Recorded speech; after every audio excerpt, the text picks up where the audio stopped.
चुनाव यात्रा powered by Mangaldeep. प्रार्थना की महक प्रार्थना के बाद भी। प्रार्थना की महक प्रार्थना के बाद भी। I was sexually abused by my father right from the age of 8 till 16. For 8 years I tolerated him. He used to sexually abuse. Yes. Then he became very money minded. कि खाली पैसा कमाना है, वो किसी भी हद तक गिर सकते थे पैसा कमाने के लिए। किसी भी हद तक गिर सकते थे। मतलब प्रोड्यूसर्स भी कहते थे कि यार वो 25,000 दो, वो रात को आ जाएगी। I cannot imagine your own father doing things to their daughter. Exactly, but होते हैं ऐसे लोग। और कैसे शुरू हुआ आपका करियर? You were 14. मैं तो चाइल्ड स्टार थी बॉम्बे में। I was a child actor. Child star. बिल्कुल। Go for the child star. Actor ठीक है, actor तो बहुत है। हाँ, तो चाइल्ड स्टार थी। कब मिले आप पहली बार उनसे? अमित अंकल से पहली बार तो मैं नसीब के वक्त, जब बच्ची थी। This transformation, अमिताभ बच्चन ऐसे अमित अंकल। फिल्में उनके साथ की, नसीब की, लावारिस की, देश प्रेमी की, कालिया की, बेमिसाल की। तो मैं अमित अंकल से मिलती हूँ तो हमेशा कहती हूँ सर अंकल एक फिल्म में तो आपके साथ मुझे रोमांस करना है। तो वो कहते हैं कि ये हाथ देखा, ये हाथ होगा तुम्हारा गाल होगा। बोलते हैं श्वेता और तुम एक ही उम्र के हो। उत्तर भारत में हमें थोड़ा सा ये दिलचस्प लगता है कि किसी हीरोइन का मंदिर बन रहा है। आपको ये खबर कब मिली? कहाँ बना है आपका मंदिर? ट्रिची में। Have you been there? No, I've never been there. डर सा रहता है। ये बताइए, बड़ा मुश्किल रहता होगा जब आप डीएमके में थी तब AIADMK को पॉलिटिकली अटैक कर रही हैं। कांग्रेस में थी तो 4-5 साल आपने बीजेपी को अटैक किया, अभी आप बीजेपी में हैं तो उसको डिफेंड कर रही हैं। जब राहुल गांधी ने प्रेसिडेंटशिप छोड़ी कि उन्होंने कहा कि वो कांग्रेस के प्रेसिडेंट नहीं रहना चाहते हैं, तो एक इंटरनल मीटिंग हुई थी। तो उसमें सबसे पूछा गया था कि ठीक है राहुल गांधी नहीं रहना चाहते तो अगला कांग्रेस प्रेसिडेंट कौन होना चाहिए? तो मैंने कहा ज्योतिरादित्य सिंधिया होना चाहिए। बोल तो दिया, फिर बाकी लोगों ने मुझे मेरी तरफ देखा, बोला वेरी गुड, खाना जूते। I was literally pulled up. Pulled up by whom? Party जो लोग पार्टी चलाते हैं वहां पर, राहुल गांधी पार्टी नहीं कौन चलाते। चला रहा है पार्टी? नमस्ते, मेरा नाम सौरभ है। हम लल्लन टॉप की चुनाव यात्रा लेकर आ गए हैं तमिलनाडु के चेन्नई। उत्साह जो था ऐसा था, टोकरा भर के। पहली बार आया, जानता हूँ बहुत लेट आया। जब हम अपना आर्वम शो करते थे, आर्वम तमिल भाषा का शब्द जिसका मतलब होता है उत्सुकता, curiosity, I love this word. तब भी ये प्रॉमिस हमने किया था अपने सारे व्यूअर्स से, स्पेशली तमिलनाडु के व्यूअर्स से, कि हम आएंगे, और हम आ गए। हम तमिलनाडु आते हैं तो पहला टास्क होता है पत्नी जी के लिए एक सुंदर सी कांजीवरम साड़ी खरीदना। और मुझे बताया गया शब्द कांचीवरम है, जहाँ हम उत्तर भारत के लोग बोल देते हैं। दूसरा टास्क होता है जगह जगह घूम के इडली खाना, और यदि कोई नॉनवेज खाता है तो सी फूड खा ले वो। इन 2 कामों के बाद तीसरा टास्क होता है इलेक्शन की कवरेज, जो कि हम कर रहे हैं। हमने एक इंट्रोडक्टरी वीडियो रिकॉर्ड किया जर्नलिस्ट के साथ। चौथा टास्क होता है कि जब आप वो सारा ज्ञान ले लेते हैं इलेक्शन पे, तो आप एक चीज़ पे बार बार लौट के जाते हैं कि सिनेमा और पॉलिटिक्स का जो रिलेशन है, सिनेमा का, प्रोपेगेंडा का, आइडियोलॉजी का, काडर का, वो तमिलनाडु में जो बाकी देश में ग्रामर है पॉलिटिक्स का, उससे कुछ अलग है। स्पेशली 1967 के इलेक्शन के बाद से, जब कांग्रेस यहाँ पर हारी, के कामराज दिल्ली जा चुके थे, उनके एयर थे, और अन्नादुरई आए, डीएमके की पॉलिटिक्स। फिर अन्नादुरई के बाद स्प्लिट हुआ, AIADMK बनी तो करुणानिधि वर्सेस MGR हुआ, and so on and on. तो करुणानिधि वर्सेस जयललिता रहा, बीच में एक जानकी वाला छोटा सा फेज रहते हैं जो MGR की वाइफ थी, और उसके बाद अब स्टालिन वर्सेस AIADMK ग्रुप हैं, और बीजेपी भी अब एक बड़े फोर्स के तौर पे आती दिख रही है। हमारी बातचीत होगी खुशबू सुंदर जी से। बहुत बहुत स्वागत है आपका। खुशबू जी बीजेपी की नेशनल एग्जीक्यूटिव की मेंबर हैं, और जो राष्ट्रीय महिला आयोग है उसकी मेंबर हैं। इनकी सबसे कमाल बात ये है कि ये अपना करियर जो इन्होंने बहुत शानदार ढंग से बनाया है सिनेमा में, उसके अलावा 2 बहुत ही बहादुर लड़कियों की मम्मी है, which is a big time job. हम लोग बात कर रहे थे कि पेरेंटिंग कितना ज़रूरी है। बहुत कमाल का इनका साड़ियों का कलेक्शन है, ऐसा भी हमें पता चला। और एक्टिंग का तो बहुत डिटेल्ड करियर है ही। पॉलिटिक्स में है, द्रमुक पार्टी में रही, डीएमके में रही, कांग्रेस में रही, अभी बीजेपी में है। जब आप महिला आयोग की मेंबर होती हैं तब आपके बहुत अलग अलग तजुर्बे होते हैं। NGOs के लिए काम किया है तो उसका एक अलग एक्सपीरियंस है, अपनी कंपनीज मैनेज कर रही हैं। और जो सबसे कमाल चीज़ मुझे लगी, हम लोग पॉलिटिक्स के स्टूडेंट हैं, कम्युनिकेशन के स्टूडेंट हैं और लिटरेचर के, कि इनको भाषाएं साथ आती हैं। इससे पहले हमने ये सुना था पीवी नरसिम्हा राव साहब के बारे में कि वो कई भाषाओं के ज्ञाता थे। आपको कौन कौन सी भाषा आती है? Hindi, English, Marathi, Telugu, Tamil, Kannada, Urdu end of course Bombay में रही हूँ तो गुजराती भी समझ लेती हूँ, गुजराती पंजाबी पूरी समझ लेती हूँ। तो 7-8 हो गई। जी। एक बात बताइए, जब हम तमिलनाडु आते हैं तो बाकी राज्यों के मुकाबले हमने इतिहास में ऐसा पढ़ा है कि द्रमुक मूवमेंट जो था उसने हिंदी भाषा को सरकारी तौर पर थोपे जाने का बहुत विरोध किया था। अब कई लोग कहते हैं कि ये एक ऑप्टिक्स सी बन गई है कि कोई भी द्रविडियन पॉलिटिक्स करने वाला या तमिलनाडु की पॉलिटिक्स करने वाला हिंदी में बोलता नहीं दिखता ऑन कैमरा। क्या वजह है? क्योंकि अदरवाइज हमने देखा है कि उनमें से कई लोग हिंदी बोल लेते हैं। ये हिंदी को लेके क्या? नहीं, आई थिंक वो एक पॉलिटिकल दौर था जब ये कहा गया था कि जब डीएमके और कांग्रेस साथ थी लेकिन फिर बीच में अलग हुई थी, तभी एक प्रोपेगेंडा शुरू किया था कि हमारे ऊपर हिंदी थोपी जा रही है।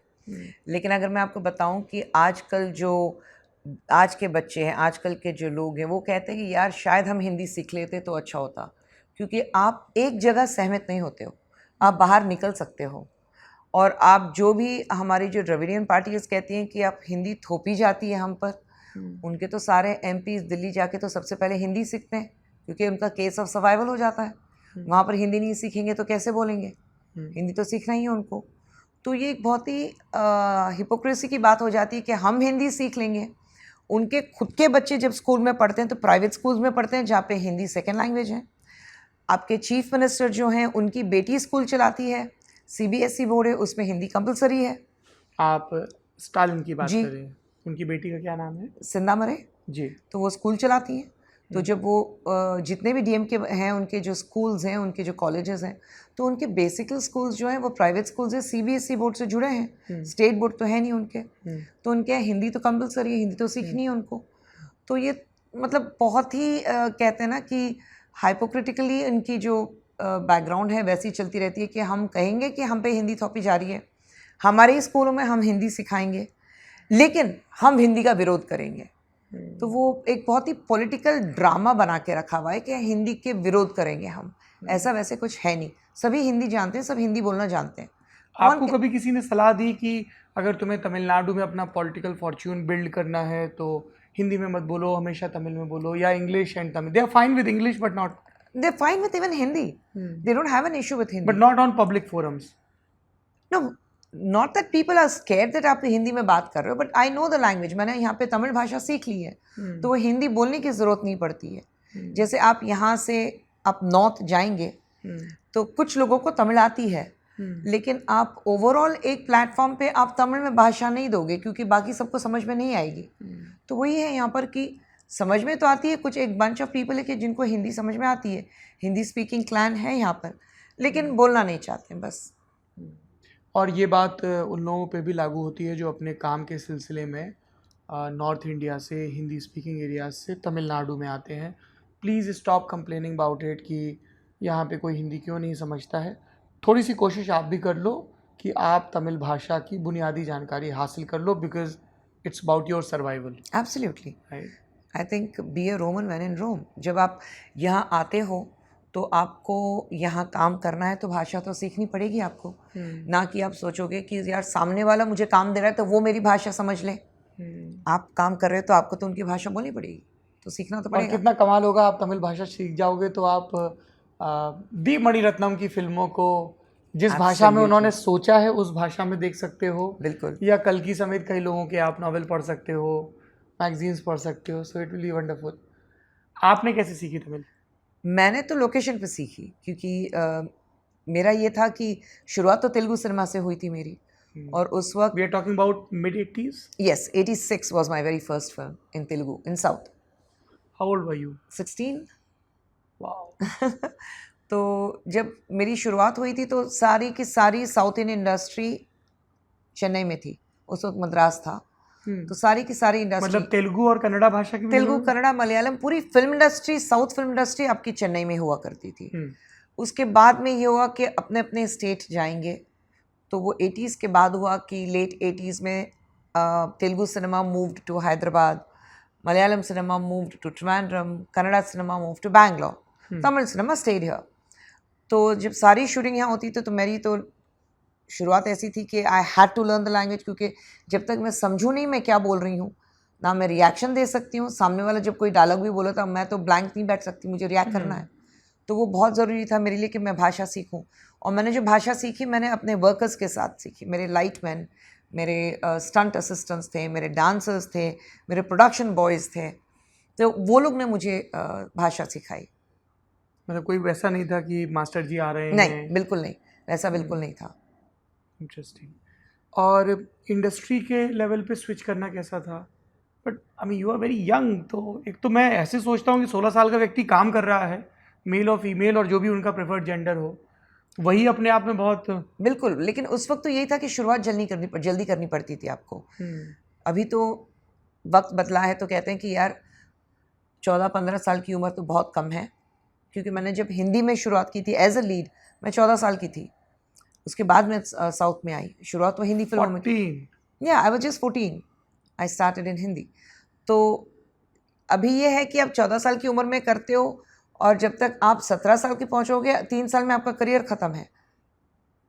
तो वैसा नहीं होता, क्योंकि उस वक्त हीरोज़ एक साल में खुद 15-14 फिल्में करते थे, 14-15 फिल्में हो जाती थी हीरोज़ की। और वो हीरोज 40s 50s 60s में होते थे अपनी हाँ, एज ग्रुप में। एज ग्रुप में होते थे, लेकिन ये था कि एक साल में 14-15 फिल्में अगर एक हीरो कर रहा है तो आप एक हीरो के साथ एटलीस्ट 3 फिल्म तो कर ही लोगे। तो आप बैक टू बैक काम हुआ करता था। अभी तो हीरो 1.5-2 साल में एक फिल्म खुद करता है, तो आप एक ही हीरोइन को रिपीट नहीं कर सकते हो। तो अभी जो लॉन्ग स्टैंडिंग की बात करते हैं कि हीरोइन बहुत लॉन्ग स्टैंडिंग नहीं होती हैं, तो वो भी एक प्रॉब्लम हो जाता है। बहुत कम देखते हैं कि girls who have had a very long standing career now. और कैसे शुरू हुआ आपका करियर? You were 14। मैं तो चाइल्ड स्टार थी बॉम्बे में, I was a child actor. Child star, बिल्कुल, go for the child star. Actor ठीक है, एक्टर तो बहुत है। हाँ, तो चाइल्ड स्टार थी because I was recommended by one of the biggest stars of Indian cinema, Hema Malini. तो ड्रीम गर्ल थी, तो उनके घर पे बहुत आना जाना हुआ करता था। कैसे? आई थिंक उनके जो नेफ्यू थे और मेरे सबसे बड़े भाई, वो दोनों दोस्त थे। आई थिंक एक ही स्कूल में शायद पढ़ते थे दोनों। तो भाई उनके घर जाते थे, तो मैं उनके पीछे दुम बनकर पीछे चली जाया करती थी, क्योंकि मेरे लिए तो ये था कि आप हेमा मालिनी के घर पर हो। तो लेकिन हेमा जी का घर जो था, it was such a warm welcoming home. ये कभी फील नहीं दिलाया गया था कि अरे आप किसी स्टार के घर पे हो। You have the best of directors, right from Prakash Mehra to Manmohan Desai, Ravi Chopra, सारे लोग वहाँ बैठे हैं, हेमा जी का इंतज़ार कर रहे हैं। और हेमा जी की मम्मी जी हुआ करती थी, जया चक्रवर्ती जी, जिन्हें हमें बहुत प्यार से मम्मी जी बोल सारे लोग उनको मम्मी जी कहते थे। तो मम्मी जी होती थी और मम्मी जी मैनेज कर रही हैं, तो हम फ्री थे कि चलो अंदर जाओ, घर में जाओ, किचन में जाओ। तो इडली डोसा वहाँ खाना शुरू किया मैंने। फिर हेमा जी वहाँ पर डांस प्रैक्टिस कर रही हैं, तो वो बैठ के उनको देखते रहो। मेकअप कर रही हैं तो बिठा लेती थी बाजू में, बैठो, आ जाओ, बैठो, क्या कर रहे हो, बैठो, देखो मैं मेकअप कर रही हूँ। तो हेमा जी का जो घर का माहौल था वो इतना वेलकमिंग था कि ऐसा लगता था कि जो कहते हैं ना अतिथि देवो भवा, वो बिल्कुल वही था उनका। तो वहाँ से फिर रवि चोपड़ा साहब ने मुझे देखा वहाँ पर फिल्म में, मैं उनके घर पे, तो उन्होंने कहा कि एक रोल है द बर्निंग ट्रेन में, ये लड़की करेगी क्या? तो this is 1980 no this was 78। तो मम्मी 8 years old, तो मम्मी जी ने मुझे बुलाया, सिनेमा में काम करेगा? तो मुझे तो बिल्कुल नहीं था, आई एम लाइक क्या करना है? तो देन रवि चोपड़ा अंकल ने कहा कि नहीं, जो बोलूँगा खाली वो करना है बेटा, तकलीफ़ नहीं होगी। तो आई वाज लाइक मेरी स्कूल है, स्कूल के बाद ही आऊँगी। तो इसे ठीक है, स्कूल के बाद आना। फिर मेरी एक और कंडीशन थी कि रोज़ 1 कप वनीला आइसक्रीम मिलनी चाहिए। वाह। तो रवि चोपड़ा अंकल ने कहा हाँ वो भी मिल जाएगी। तो बस वैसे ही शुरुआत हुई। और फिर वो फिल्म करते वक्त मनमोहन जी साहब saw me there when they were doing Naseeb. तो देन उसमें नसीब में यंगर रीना रॉय का रोल था। देन मम्मी जी ने कहा कि यार ये बच्ची है वो जो द बर्निंग ट्रेन कर रही है, तुम वो लड़की को देखो, वो शायद वो रोल में अच्छी रहेगी वो लड़की। तो फिर ये हो गया इंडस्ट्री में कि यार मम्मी जी और हेमा जी किसी बच्ची को रेकमेंड कर रहे हैं, प्रमोट कर रहे हैं। तो वैसा शुरू हुआ। तो उसके बाद में काफ़ी फिल्में की मैंने as a child actor. And फिर एक वक्त आता है कि एक एडोलसेंट पीरियड आता है, ना आप बच्चे रहे ना आप जवान हो, बीच में एक ऑड टाइम आ जाता है. तो वो ऑड टाइम, टीनेज टाइम, या टीनेज से पहले, तो उस वक्त थोड़ा एक ठहराव था. और उस वक्त मुझे बोनी कपूर साहब ने साइन किया था to be introduced with Sanjay Kapoor in Prem. तो हुआ ये कि उस वक्त डैडी संभालते थे मेरा career. So then I was under a contract with mister Boney Kapoor कि उन्होंने 2 साल कॉन्ट्रैक्ट में रखा था कि 2 साल में ये डांस सीख ले, हॉर्स राइडिंग, एंड मतलब हेल्थ क्लब ज्वाइन करवाया था पूरा. Health club, you have to make your body very flexible, body बनानी है, you have to look good. तो हेल्थ क्लब था, स्विमिंग सीखनी थी तो स्विमिंग सीख रही थी. डांस क्लास मास्टर आ रहे थे कथक और भरतनाट्यम एंड फोक डांस सिखाने के लिए. फिर हॉर्स राइडिंग सीख रही थी. तो अलग अलग क्लासेस में कि जब मैं इंट्रोड्यूस करूं तो I want you to be completely prepared कि सेट पे जाने के बाद मुझे ये नहीं आता है, वो नहीं आता, नहीं होना चाहिए. और स्कूल वो छूट गया था? हाँ, स्कूल तो छूट गया था. Then because I had become the bread winner of the family. क्योंकि जब काम शुरू हुआ था तो फिर डैडी को लगा कि यार पैसा आराम से आ रहा है तो मैं क्यों काम करूं. क्या काम करते थे वो? डैडी इलेक्ट्रिशियन थे, जूहू में उनकी दुकान हुआ करती थी. तो मैक्सिमम ही वॉज हैप्पी कि यहाँ से पैसा आ रहा है. क्या नाम था आपके father? He is gone, dead and gone. तो मैं उनको बोलना भी नहीं चाहूँगी क्योंकि जब से मैंने चेन्नई शिफ्ट किया 86 में, तब से कभी उनसे मिली नहीं. तो वो क्लियर थी मैं. तो 86 से जब तक, आई थिंक ही पास्ड अवे लास्ट ईयर और ईयर बिफोर दैट, पता नहीं. तो तब तक मैंने कभी मुलाकात नहीं की, ना ही मुलाकात करने की कोशिश की. सो एक फुल स्टॉप लगा दिया था उनके ऊपर. तो वहाँ से Must फिर have been very difficult for you. not at all. No? Not at all. I mean, it's difficult when you lose someone or you stop talking to someone you love and respect. वो तो था ही नहीं बिल्कुल. I always thought कि mummy जो थी, अम्मी single parent रही हैं हमेशा हमारे लिए. हर चीज़ के लिए अम्मी साथ में रही हैं. उनका क्या नाम है? नजमा. तो अम्मी जो है वो आज भी मेरे साथ ही रहती हैं. तो सिंगल पेरेंट रही हैं हम सब के लिए. तो वी ऑलवेज फील हैप्पी कि अम्मी है हमारे साथ. तो none of us are bothered कि उनसे मुलाकात नहीं हुई बाद में. And this is how you would like to be remembered, as one of the identity, Najma की बेटी. बिल्कुल. मतलब हमारे जो गवर्नमेंट रूल्स होते हैं ना कि आपके आधार कार्ड पे, आपके पासपोर्ट पे नेम ऑफ द फादर. मैंने कहा यार कब तक ये चलता रहेगा, बदलो ना, नेम ऑफ द मदर डालो ना. I want to be known by my mother's name, why should I add on my father's name. तो मुझे बड़ा अजीब लगता है कि यार पहले निकालो इसको कि नेम ऑफ मदर. चॉइस मेरी होनी चाहिए कि मुझे बाप का नाम चाहिए, माँ का नाम चाहिए. पैदा तो माँ ने किया है, माँ ने दिखाया कि ये तुम्हारा बाप है तो मैं जानती हूँ कि ये तो मेरा बाप है. वरना तो जब तक माँ मुझे दिखाएगी नहीं कि he is your father, I wouldn't know who is my father. So I would love to be known by my mother's name then my father's name. क्या हुआ ऐसा 1986 में you moved out of I Mumbai? think I've spoken about it. I was sexually abused by my father right from the age of 8 till 16. For 8 years I tolerated him. And जब हिम्मत आई बात करने की, जब ना बोलना सीखा. और ये घर में होता था? घर में होता था. वो मेरे साथ आउटडोर ट्रैवल करते थे. तो ये बोला गया था कि अगर तुम मुंह खोलोगी तो घर में माँ और भाइयों को बहुत पिटाई होगी. Because he used to be a very abusive husband. Mummy को हमेशा मारपीट करते हुए देखा है. बेल्ट से भाइयों को मारते हुए देखा है.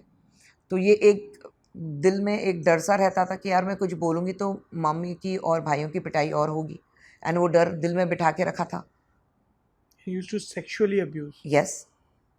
सो आई टॉलरेटेड फॉर 6 years, 8 साल की उम्र से 16 साल की उम्र तक. तो जब रोकने की कोशिश की तो फिर उनका तरक जो कहते हैं ना कि बर्ताव बिल्कुल अलग हो गया था. Then he became very money minded कि खाली पैसा कमाना है. वो किसी भी हद तक गिर सकते थे पैसा कमाने के लिए. तो देन वी थॉट कि नहीं यार, I need to put a full stop. किसी भी हद तक गिर सकते थे? मतलब प्रोड्यूसर्स भी कहते थे कि यार वो 25,000 दो, वो रात को आ जाएगी. So imagine your own father doing that to you. I cannot imagine your own father doing things to their daughter. Exactly. But होते हैं ऐसे लोग. तो ये तो था कि अम्मी और मेरे भाई मेरे साथ रहे. They trusted me and they stood by me. तो वो था 3 बड़े भाई. तो all 3 of them stood by me and mummy stood by me. And so आप मूव आउट कर गए 86 में? नहीं, 86 में यहाँ पर जब मैंने तेलुगु फिल्म की शुरुआत की थी तो उस वक्त बहुत बड़ा झगड़ा हो गया था मेरा और मेरे फादर का. तो जब मैंने काफ़ी बातें उनको अक्यूज़ की और मैंने उनसे कही कि ये सब चीज़ें हुई हैं और आज तक आपने किया क्या है, and that's when he just walked out on us. आपकी माँ को भी तभी पता चला कि मम्मी को तो पहले पता था, तो मम्मी तो फिर मेरे साथ आने लगी थी। मतलब ये होता था कि मुझे मम्मी से एक उस वक्त अगर एक 10 रुपये भी मुझे दें तो मुझे उनको 10 रुपये का हिसाब देना पड़ता था कि वो 10 रुपये मैंने कहाँ खर्च किए हैं। तो मतलब अगर मैंने कहा कि मैं मम्मी से फ़ोन करने के लिए इजाज़त नहीं देते थे जहाँ होटल में रुके हैं, तो यहाँ पे टी नगर में एक रोड है, गिरी रोड, वहाँ पर आपका टेलीफोन एक्सचेंज हुआ करता था। तो मैं टेलीफोन शूटिंग जाते वक्त टेलीफोन एक्सचेंज जाती थी, वहाँ से मम्मी से बात करती थी और फिर मैं घर जाती अपनी शूटिंग पे जाती थी। रास्ते में आते हुए again I to stop by the telephone exchange, mummy से बात करती थी, फिर घर आती थी। तो वो पैसा खर्च हुआ है कि आपने टेलीफोन एक्सचेंज में 1 रुपया डाला है, तो वो कहाँ खर्च किया उनको पता लगता था। उस पर बहुत मारपीट होती थी मेरे साथ। तो then there came a point where I thought कि I have to put a full stop to it. कि तो जब झगड़ा हुआ तो हम सबको अकेला बीच, मतलब कुछ भी नहीं था हमारे पास, एंड मैं माइनर थी, तो बैंक अकाउंट पूरा खाली कर दिया मेरे प्रोड्यूसर्स। एंड उस वक्त मैंने तमिल में शुरू भी नहीं किया था, सिर्फ तेलुगु में काम शुरू किया था। तो तेलुगु में मेरे प्रोड्यूसर्स को कह दिया कि आप पैसा दोगे तो ही वो शूटिंग पर आएगी, वरना नहीं आएगी। तो जो प्रोड्यूसर्स के पास आउटस्टैंडिंग बैलेंस था वो भी ले गए। तो when he left us we had nothing with us. अगला खाना कहाँ से आएगा, भाड़े के घर पर हैं, एंड उसी वक्त नई गाड़ी खरीदी थी, तो गाड़ी का एक बड़ा विंडशील्ड उन्होंने तोड़ दिया। वो EMI पे थी गाड़ी। तो मतलब ये था कि यार अगला कहाँ से होगा। एंड उन्होंने कहा था कि रह नहीं पाओगे तुम, कुत्तों की तरह अपने घुटनों पे रेंगती हुई आओगी मेरे पास कि तुम्हें संभालूं। तो मैंने उनसे यही कहा था कि मर जाऊंगी, तीनों भाइयों को मार दूंगी, मम्मी को मार दूंगी, लेकिन आपके पास तो ज़िंदगी में नहीं आऊँगी। तो उस वक्त जो ठाना, तो उसके बाद पलट के नहीं देखा उनको।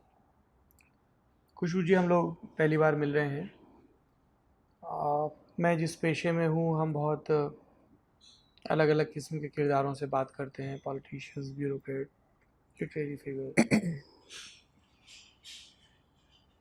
For me it's very difficult to even hear कि आपके साथ क्या बीता है। एंड जब मैं उसमें एक थॉट की लेयर ऐड करता हूँ कि आपके साथ बीता है, मैं तो सुन रहा हूँ ना, और मैं एंशियस हो रहा हूँ सुन के। What kept you alive? क्या था वो जो आपको हिम्मत दे रहा था? और ये सवाल मैं इसलिए भी पूछ रहा हूँ क्योंकि आउट देयर कैमरे के उस लेंस के पीछे लाखों लड़के लड़कियाँ हैं जो अपने घरों में, अपनी फैमिलियर टेरिटरी में, सो कॉल्ड सेफ टेरिटरी में जी सेक्सुअली, मेंटली, किसी भी फॉर्म में अब्यूज़ हो रहे हैं बिल्कुल। और बर्दाश्त करते जा रहे हैं। यही सिखाया गया है। When I talk to them, ज़्यादातर विक्टिम्स बोलते हैं कि हम फ्रीज़ हो जाते हैं, हमें नहीं पता होता है, इतनी हमें शेम, हमें गिल्ट दे दिया जाता है, जबकि दे आर द विक्टिम्स। बिल्कुल। आपके जहन में क्या चल रहा था और हिम्मत कहाँ से आई? हिम्मत तो यही कि एक वक्त आता है, पहले तो ये डर बिठाया था कि मम्मी और भाइयों को मार पड़ेगी, और मैं देख चुकी हूँ जिस तरह से मम्मी और भाइयों के साथ मारपीट होती थी, फिर मेरे साथ मारपीट होती थी। फिर वो एक डर था बीच में कि हम कुछ बोलेंगे तो सबसे पहले ये सवाल उठाया जाएगा कि तुमने क्या किया उनको उकसाने के लिए। ये बाकी लोगों के दिमाग में ये रहता है कि जो विक्टिम है उसके साथ एम्पैथी नहीं दिखाते हैं, सिंपैथी तो दूर की बात, एम्पैथी नहीं दिखाते हैं। लेकिन सबसे पहले ये पूछा जाता है तुमने उकसाने के लिए क्या किया, तुम उस रात को इतने बजे वहाँ क्या कर रही थी, तुमने ऐसे कपड़े क्यों पहने थे, तुमने ऐसी बात क्यों बोली। तो हमेशा विक्टिम पे ही उंगलियां उठाई जाती है कि गलती उसी की होती है। आपको कभी ऐसे बोला गया? नहीं, क्योंकि मैंने बाहर उसके बारे में बोला ही नहीं।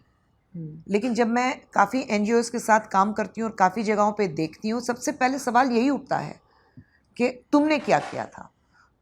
तो फॉर्चुनेटली मेरे लिए तो वो मुझे हिम्मत जुटानी थी, क्योंकि अगर मैं चाहती कि मैं नॉर्मल रहूं और अगर मुझे नॉर्मल ज़िंदगी जीनी है और मुझे अब कुछ हासिल करना है ज़िंदगी में, तो सबसे पहले तो इस इंसान को जिसने मेरे साथ ये बदसलूकियत की है, इस तरह से घिनौनी हरकत की है, और कहा कि मैं कुत्तों की तरह रेंगते हुए उनके पास आऊँगी, अपने घुटनों पे और उनसे माफ़ी मांगूंगी। तो ये आई थिंक उस वक्त एक अंदर हिम्मत अपने आप जुड़ गई थी कि कुछ भी हो जाए अपने आप को तो एक कामयाब इंसान बनाना ही है। तो वो ठान ली थी मैंने। एंड आई थिंक प्रॉबली जो कहते हैं कि right place at the right time, तो मेरा वक्त जो था जब मैं साउथ में आई, जो मैंने डिसीजन लिया, क्योंकि my father was never interested कि मैं साउथ में आऊँ। उनका यही था कि हिंदी फिल्में करनी है। आई रिमेंबर हिंदी फिल्में उस वक्त हिंदी में रजनी सर शुरुआत कर रहे थे और रजनी सर के साथ एक फिल्म ऑफर थी। तो उन्होंने बोला अरे क्या यह साउथ का आदमी है, इसके साथ इसको कौन जानता है, ये फिल्म नहीं करेगी। एंड दूसरी एक ऋषि कपूर जी के साथ फिल्म थी जो यहाँ पे बहुत बड़ी हिट थी, जो हिंदी में बनी, नसीब अपना अपना जी। तो वो फिल्म के लिए मुझे ऑफ़र आया था। बुकाड़िया साहब बहुत थे कि मैं वो फिल्म करूं। तो उस वक्त पापा को तो खाली पैसा था कि नहीं आप इतना दोगे तो ही करेगी, तो उनका बजट नहीं था, so I couldn't do that film. तो जब मुझे तेलुगु फिल्म का ऑफ़र आया, मैंने तो बस दोनों हाथों से झपट के लपेट लिया उसको। मैंने कहा मैं नहीं छोड़ूंगी, क्योंकि पहले तो डायरेक्टर थे आपके के राघवेंद्र राव, जिन्होंने श्रीदेवी को हिंदी में इंट्रोड्यूस किया। जी बिल्कुल। फिर प्रोड्यूसर थे डी रामा नायडू, सुरेश प्रोडक्शंस। तो उनकी इतनी तोहफा और इतनी सारी फिल्में उनकी हिंदी में आ चुकी हैं, one of the best producers. And वो अपने बेटे को इंट्रोड्यूस कर रहे थे। तो मुझे ये बिल्कुल पता था कि जहाँ तक प्रोडक्शन वैल्यूज़ है, जिस तरह से फिल्म बनेगी, वो छोटे मोटे ढंग से तो नहीं बनेगी, बहुत ही लैविश स्केल पे बनाने वाले हैं। And they will make sure that film is a big success. And I was absolutely right, that film was a silver jubilee hit, मेरी पहली फिल्म। तो उससे जो मुझे नाम मिला कि I M introduced in south, तो वहाँ से जो एक शुरुआत हुई। फिर मैंने हिंदी कन्नड़ा फिल्म की, कन्नड़ा मेरी पहली फिल्म गोल्डन जुबली हुई। फिर वहाँ से तमिल में आई। तमिल में जो पहली फिल्म थी कसमे वादे का रीमेक था, तो इट वाज जस्ट ठीक था, it wasn't a huge hit. मैंने नीतू सिंह जी का रोल किया था, तो वो जब ठीक था। तो फिर ये था कि एंड मैं कन्नड़ा और तेलुगु में इतनी बिजी थी, तो मेरा ये था कि मेरी जो सेकंड तमिल फिल्म हो उसका इम्पैक्ट इक्वली होना चाहिए जो कन्नड़ा और तेलुगु फिल्म में इम्पैक्ट था। तो फिर मैंने इंतज़ार किया, 1 साल गैप दिया पहली फिल्म के बाद, और फिर मैंने जो मेरी जो सेकंड फिल्म आई थी तमिल में, that was again a huge hit, Varsham पदनार। तो शुरुआत वहाँ से हुई। तो वो तो दिल में था कि कुछ ना कुछ एक मुकाम पर पहुँचना है, कुछ ना कुछ हासिल करना है, कुछ लोगों को दिखाना है कि उनके बिना भी हम सक्सीड हो सकते हैं, हम कुछ हासिल कर सकते हैं ज़िंदगी में। जब ये पूरा transition, I will come to the cinema part, जब आपने पहली बार इस बारे में कभी बात की होगी about this sexual exploitation thing या फैमिली के बारे में, तब लोगों की रिएक्शन क्या थे? मैं लोगों के पास गई नहीं।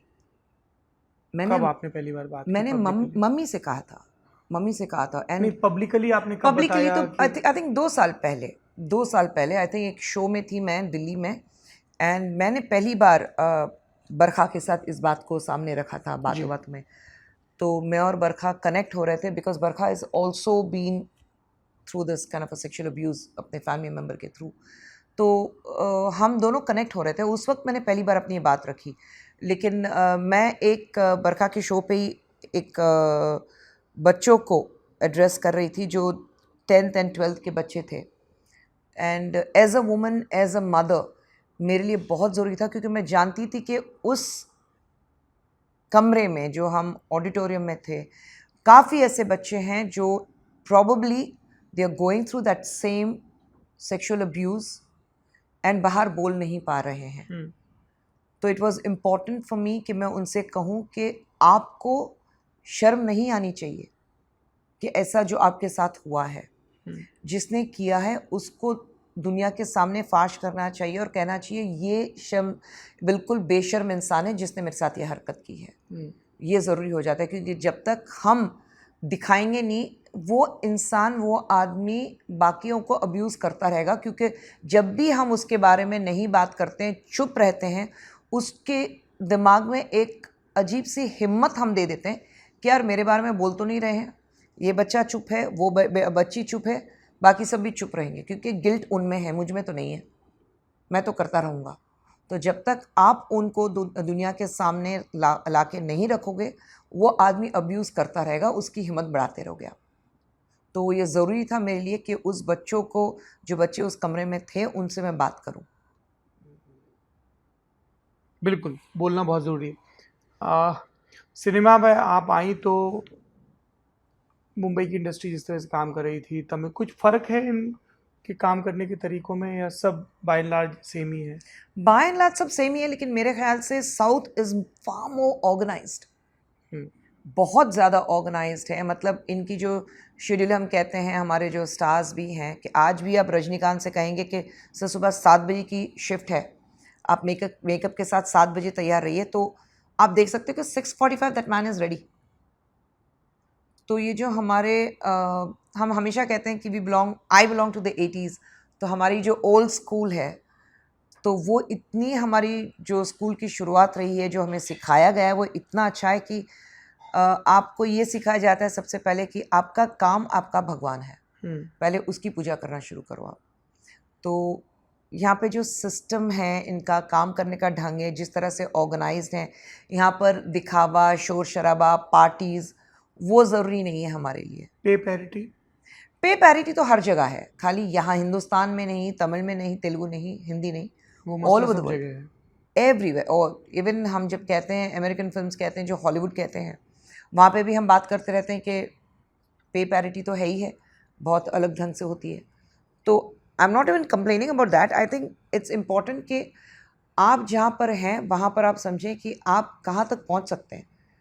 तो वो ज़रूरी हो जाता है कि पे पैरिटी में डिफरेंस तो है, लेकिन आप अपने मुकाम को कहाँ तक पहुँचा सकते हो, क्योंकि अगर आप एक हीरो के साथ इक्वल खड़े हो सकते हो तो वो आपकी काबिलियत है। बहुत कमाल का आपका एक्टिंग करियर रहा। फिर हम लोगों ने उत्तर भारत में हमें थोड़ा सा ये दिलचस्प लगता है कि किसी हीरोइन का मंदिर बन रहा है। आपको ये खबर कब मिली? कहाँ बना है आपका मंदिर? ट्रिची में। Have you been there? No, I have never been there. डर सा रहता है क्योंकि एक्सपेक्टेशंस इतनी हो जाती। हुआ ये कि जब 91 में ये मंदिर बना, मेरी फिल्म रिलीज़ हुई थी चिन्नतंबी, उसके बाद उस वक्त मुझे तमिल नहीं आती थी, उस वक्त मैंने सीखना शुरू की थी। तो जब ये मंदिर बना तो बैक टू बैक काम था, मतलब दिन में 4-4, 5-5 शिफ्ट्स मैं कर रही थी। सुबह 7 बजे से दोपहर के 1 बजे तक, फिर 2 बजे से लेके शाम के 6 बजे तक, फिर शाम के 6 बजे से रात के 2 बजे तक, फिर रात के 2 बजे से सुबह के 6 बजे तक। सोते कब थे? गाड़ियों में, ट्रैवलिंग में। तो पर इतना ज़्यादा काम, ये था कि काम मिल रहा है, सुरक्षा नहीं, ये था कि काम मिल रहा है तो करो। कितने लोगों को ऐसा काम करने का मौका मिलता है? हाँ, पर there is limit too. No, that was the most beautiful period कि you are getting work. And specially मेरा जो बैकग्राउंड रहा है, जहाँ से मैं आई थी, तो मुझे ये था कि जितना काम मिलता है, मैं जितना अपने आप को काम में मशरूफ़ रखूँ उतना मेरे लिए अच्छा है। तो काम में इतनी रही, तो उस वक्त पेपर पढ़ना नहीं आता था। तो जब लोगों ने बोला कि मंदिर बना है, तो रिएक्ट करने का वक्त नहीं मिला क्योंकि काम इतना था। किसी फ़ैन ने बनवाया था ये? हाँ, किसी फैंस ने, पूरे वो एक बंच ऑफ फैंस थे मेरे, उन्होंने बनाया था। तो जब तक मैंने सोचा कि रिएक्ट करूं, वो न्यूज़ थोड़ी पुरानी हो चुकी थी कि 2-3 साल हो चुके थे मंदिर बन के। मैंने कहा यार अभी कौन रिएक्ट करेगा इसको। तो चल रहा है अभी भी मंदिर? आई थिंक है, मैं गई नहीं हूँ कभी। बड़ा एकदम ऐसे, मैं तो सोच रहा हूँ तो मुझे डराने वाली फीलिंग लग रही, कोई आपका मंदिर बना दे, आप जीते जागते इंसान हो, 10 अच्छाइयाँ हैं 10 कमियाँ हैं। बिल्कुल इंसान है। मैं हमेशा कहती हूँ कि मंदिर जो भगवान होता है उनका होना चाहिए, क्योंकि एक रूप हमने दे रखा है। हम जानते नहीं है भगवान दिखते कैसे हैं, हमने रूप देख रखा है भगवान को, जो भी हम भगवान कहें। पर तमिलनाडु में सिनेमा स्टार्स के लिए अलग ही दीवानगी है, उसका रीज़न क्या है? पता नहीं, आई थिंक कनेक्ट हो जाते हैं। अरे हम भी होते हैं, पर कटआउट को दूध से नहलाना, वो रिलीज के पहले का जो तो हम फैन स्पेशल है ना, साउथ हमारा बहुत स्पेशल है। वो तो आज भी आप देखेंगे तो मैं बिल्कुल I have grown up on Amitabh Bachchan fever. तो आज भी मेरे घर पर आप मेरे वॉक इन वार्डरोब में आएंगे तो सबसे पहले आपको अमिताभ बच्चन का पोस्टर नजर आएगा। किस फिल्म का? किसी फिल्म का सीन है या ऐसे नहीं, वो एक उनका एक पोस्टर था। आई रिमेम्बर, पहले एक किताब आती थी जिसमें पोस्टर्स आया करते थे 4 फोल्ड करके सेंटर स्प्रेड में। तो एक उनका पोस्टर था कि he was right outside London में, पिकेडली सर्कस के बाहर, स्टेशन के बाहर वो चल के आ रहे हैं, वो मेट्रो स्टेशन जो है वो चल के आ रहे हैं, उनका था। तो तब से मेरे दिमाग में था कि मुझे लंदन जाना है, मुझे पिकेडली सर्कस जाना है, क्योंकि अमिताभ बच्चन वहाँ गए हुए थे। तो वो काफ़ी दिन कब तक गए फिर पिकेडली सर्कस? मैं गई। फिर तो उसके बाद तो मतलब मेरी बेटी भी वहीं पढ़ी, तो नाउ तो बड़ी वाली अवंतिका। तो लंदन तो फिर हम बच्चों के साथ हॉलीडेज के लिए सब जाते रहे, करते रहे। तो वो एक बड़ा ये रहा कि लंदन हम गए, एंड यही जगह पर अमिताभ बच्चन का बैनर तो पोस्टर था। आपकी बॉडी लैंग्वेज चेंज हो गई। बिल्कुल बिल्कुल, मतलब मैं भी ऐसा do I look like Amitabh Bachchan है, मेरी बेटियां कह रही थी माँ प्लीज आ जाओ। तो वो था। तो आज जो सेंटर स्प्रेड है अमिताभ बच्चन जी का, वो भी आज लगा हुआ है। किसी फिल्म का नहीं है, किसी फोटोशूट का है उनका, but he with his brightest smile style से खड़े हुए हैं, पूरा सॉल्ट एंड पेपर हेयर है उनके, एंड बड़े स्टाइल से चश्मा लगा के खड़े हुए हैं, हंस रहे हैं। तो वो तो आज भी मैं कमरे में जाऊँ तो पहले मुझे अमिताभ बच्चन। कब मिले आप पहली बार उनसे? अमित अंकल से पहली बार तो मैं नसीब के वक्त, जब बच्ची थी, मैंने कहा कहा दिस ट्रांसफॉर्मेशन, अमिताभ बच्चन ऐसे अमित अंकल। सी या of course, I mean I have literally grown up in front of his eyes. So Amit uncle, आप जब पैदा हुई तब उनका डेब्यू हो रहा था। बिल्कुल, तो हो चुका था। हाँ बिल्कुल। एंड नहीं, मैं लेकिन फिल्में उनके साथ की, नसीब की, लावारिस की, देश प्रेमी की, कालिया की, बेमिसाल की, all as a child actor. तो अमित अंकल को मैं मतलब जानती हूँ, जब हम शूट पे रहते थे तो श्वेता एंड ए भी कभी कभी आया करते थे। तो मैं अमित अंकल से मिलती हूँ तो हमेशा कहती हूँ, सर अंकल एक फिल्म में तो आपके साथ मुझे रोमांस करना है। तो वो कहते हैं कि ये हाथ देखा, ये हाथ होगा तुम्हारा गाल होगा। बोलते हैं श्वेता और तुम एक ही उम्र के हो, तो जस्ट शट अप। ऐसे ठीक है। तो वहाँ पे मेरी पूरी जो उम्मीदें रहती हैं, मेरे जो ख्वाब होते हैं, वो चकनाचूर हो जाते हैं कि I will never be able to romance Amitabh Bachchan in my life. तो I am like totally disappointed there, but I continue to love him, I continue to love him. तो हम वैसे अमिताभ बच्चन के ऊपर इतने बड़े फैंस हैं। तमिल इंडस्ट्री से कोई है जिसके आप इतने बड़े फैन हैं? कमल तो आपने बहुत। Kamal Haasan. Okay. I literally used to stalk Kamal Haasan. मैं उनके ऑफिस के बाहर जाके खड़ी रहती थी, उनको पता नहीं रहता था ऑफकोर्स। मैं उनकी गाड़ी में बैठी होती थी कि वो ऑफिस जा रहे हैं, आ रहे हैं। और पहले जो उनका ऑफिस था तो टेरेस हुआ करता था उनका, तो वो टेरेस से ऑफिस से बाहर निकले, नीचे उतर रहे हैं तो नज़र आते थे, तो उनके फैंस खड़े होते थे, तो मैं गाड़ी में बैठ के देखती थी, दैट्स कमल हासन। तो वैसी तो मैं आज भी कमल हासन की फ़ैन हूँ। He knows it, right? He knows it, of course. He's a very, very close friend. मेरे हर तो अब जब वो आपको मिलते हैं तब आप ऐसे फैन गर्ल से तो नहीं हो जाते हो? नहीं, अभी तो फैन गर्ल की नहीं हो जाती हूँ, तो लेकिन वो फ्रीक आउट कर जाएंगे कि भाई नॉर्मल हो। लेकिन नहीं, उनको पता है कि मैं दोस्त हूँ, लेकिन मैं फैन गर्ल पहले हूँ। तो एंड मैं उनकी नीस की सुहासनी और मियाँ वेरी वेरी क्लोज फ्रेंड्स। तो वो सुहासनी भी जानती हैं सर, मेरे से ज़्यादा तो ये मेरे चाचा की दोस्त है। So that is how we are. तो it's fun to be with Kamal sir. आपने उनकी पार्टी ज्वाइन नहीं की? नहीं, मैंने पार्टी ज्वाइन नहीं की, क्योंकि मुझे बहुत ज़रूरी लगा कि दोस्ती में कहीं ना कहीं दरार आ जाएगा। Not necessary. You are not convinced कि उनके पॉलिटिकल फॉर्च्यून दुरुस्त होंगे? नहीं, वो उनकी खुद की सोच है।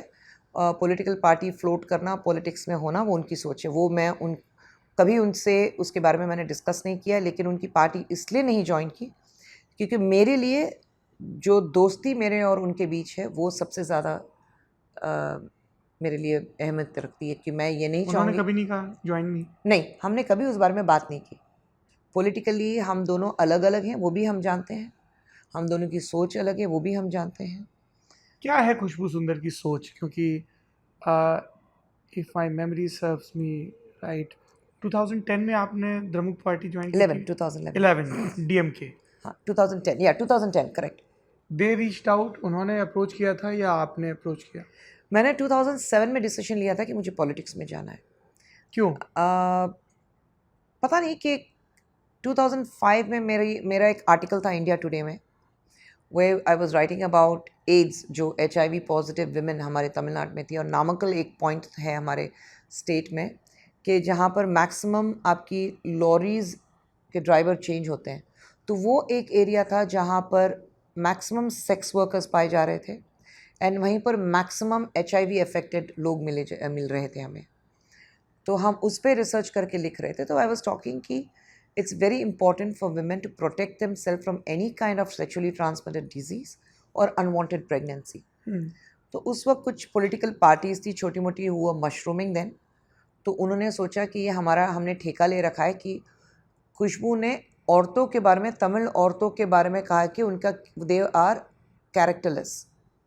तो वो एक उस तरह से बातचीत, ऐसा उन्होंने प्रोपेगेंडा शुरू और ये किया। प्रोपेगेंडा शुरू किया। एंड मेरे घर के बाहर बैठे हैं, किसी को बिठा दिया गधे पे, साड़ी पहना के, गले में चप्पल का हार पहना के और खुशबू का एक प्लाकार्ड लगा के किसी को बिठा दिया।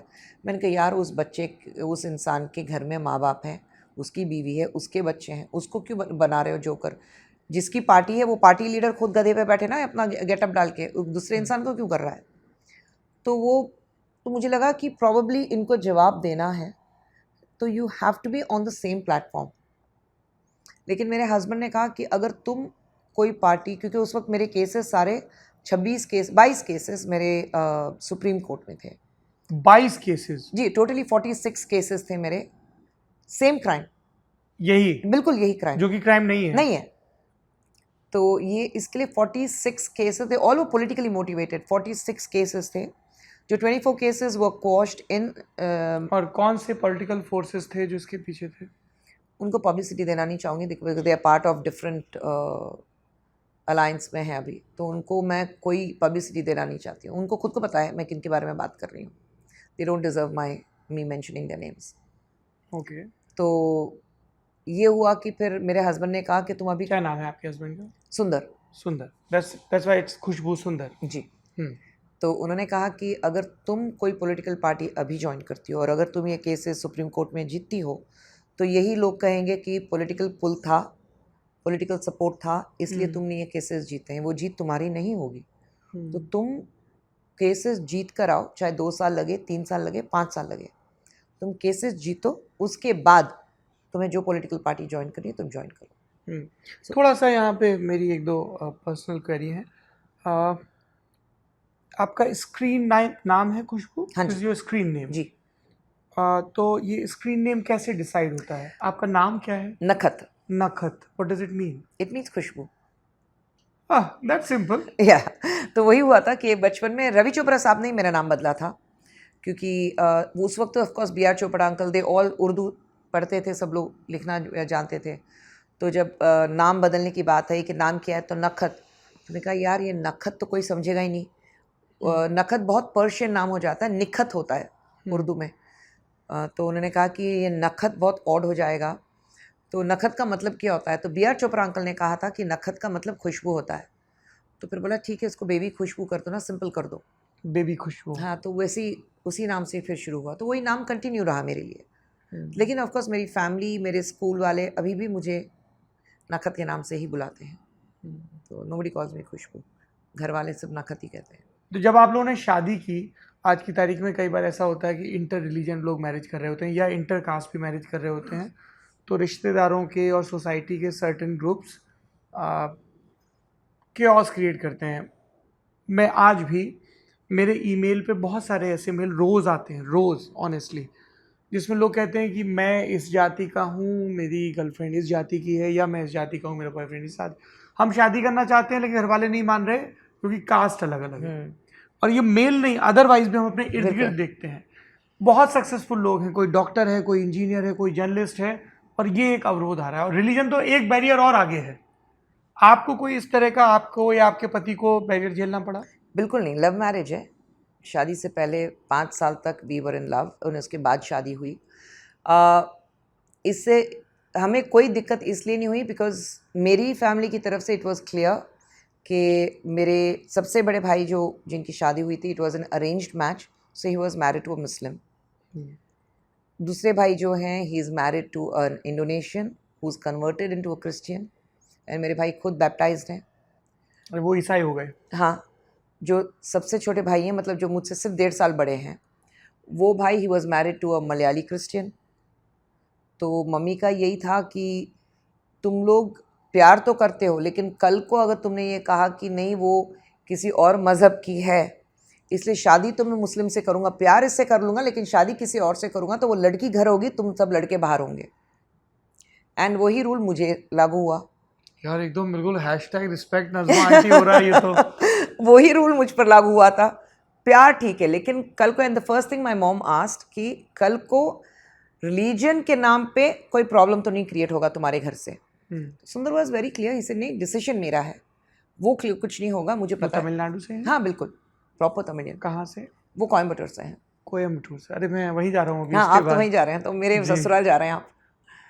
तो उन्होंने कहा था कि उनका एक ही था, क्योंकि जब मैं और मेरे हस्बैंड मिले, मैं ऑलरेडी स्टार थी, मेरे हस्बैंड की very first film as a director, तो उनका फ्यूचर क्या था, कैसे होना था, कुछ पता नहीं So it's था। a director actress love story. Absolutely, the very first film, 20 days into the schedule, and this man came and proposed to me, and I said yes to him. So it was so direct. Some conviction. Absolutely, I think उनके आंखों में वो दिख रहा था मुझे कि he is capable. तो मम्मी तो क्लियर थी कि शादी इसी से होगी, बीच में मज़हब कहीं से नहीं आएगा, मज़हब का नाम कहीं नहीं आएगा। जब आप पॉलिटिक्स में एक्टिव हुई कभी इस चीज़ का जिक्र आया? हाँ, काफ़ी हुआ।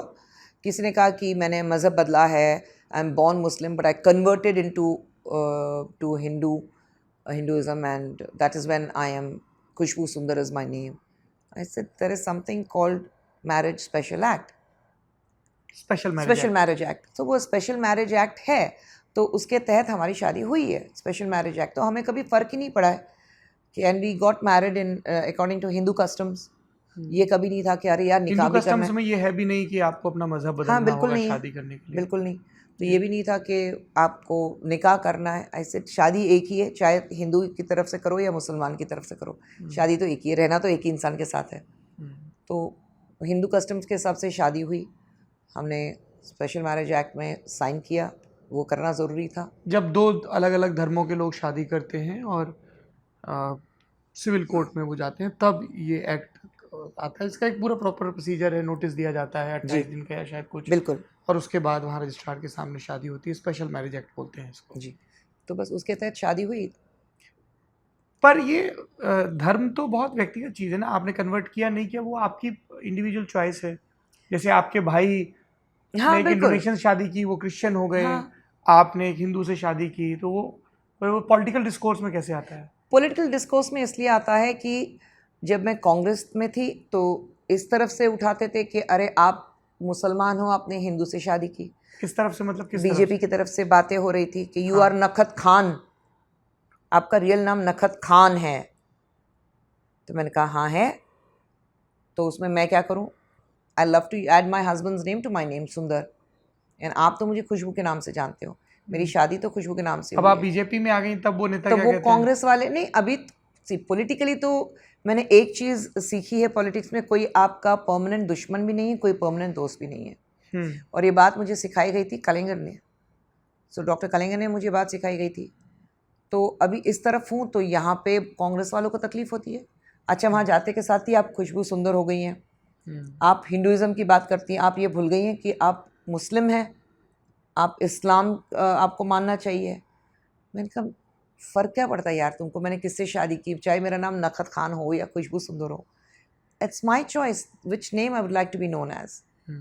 तो मतलब वो तो पॉलिटिकली तो चलता रहेगा, unfortunately. We'll come to that, पर पहले डीएमके की ज्वाइनिंग की कहानी सुन लेते हैं। जी, क्या हुआ था? नहीं हुआ कुछ नहीं, कि जब मैंने कहा कि केसेस हो गए 2007 में, तो 2010 में अप्रैल 30th if I am not wrong, मुझे सुप्रीम कोर्ट से रिलीफ मिली कि ऑल द केसेस वो क्वॉश्ड।